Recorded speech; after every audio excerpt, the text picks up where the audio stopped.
Top quality और consistent performance के लिए सिर्फ सिल्वर पंप नाम याद रखना।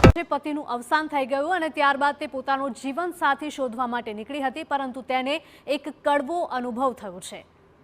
અમદાવાદમાં પતિના અવસાન બાદ જીવનસાથી શોધતી મહિલાને ઠગબાજ મળી ગયો।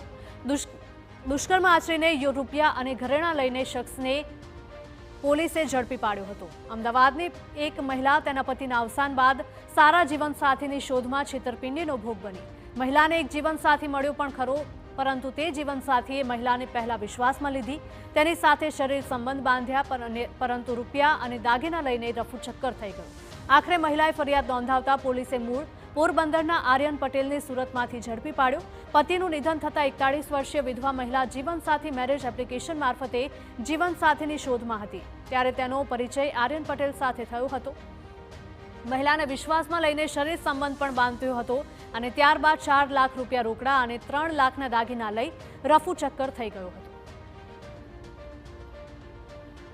વિશ્વાસમાં લઈ અને એની સાથે દુષ્કર્મ આચરેલું, ત્યારબાદ પોતાને 10 લાખ રૂપિયાની જરૂર હોવાનું જણાવી એની એફડી ત્યાં બેંકમાંથી વિડ્રો કરાવેલી અને 4 લાખ રૂપિયા અને તેમજ 3 સોના ચાંદીના દાગીના મળી અને 6,80,000ની છેતરપિંડી કરવામાં આવેલી। આ બાબતની જે ફરિયાદ છે એ મહિલા દ્વારા ઈસનપુર પોલીસ સ્ટેશનમાં દાખલ કરાવવામાં આવતા ટેકનિકલ સોર્સના આધારે આરોપી આર્યન સુરેશભાઈ પટેલ, જે મૂળ બોખીરા પોરબંદરનો રહેવાસી છે અને હાલમાં બોમ્બે રહેતો હતો, હાલમાં એનું બોમ્બે ખાતેનું મકાન પણ એને વેચી નાખેલું હોય, હાલ રખડતો હોય, જેને ટેકનિકલ સોર્સ આધારે સુરત ખાતેથી પકડી પાડવામાં આવેલ છે।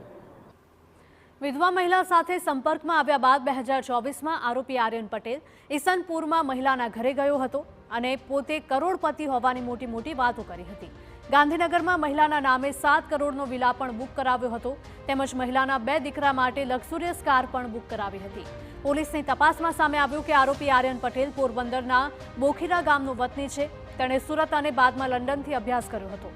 અગાઉ થયેલા લગ્ન બાદ છૂટાછેડા આપી દઈ તે એકલવાયુ જીવન વિતાવતો હતો।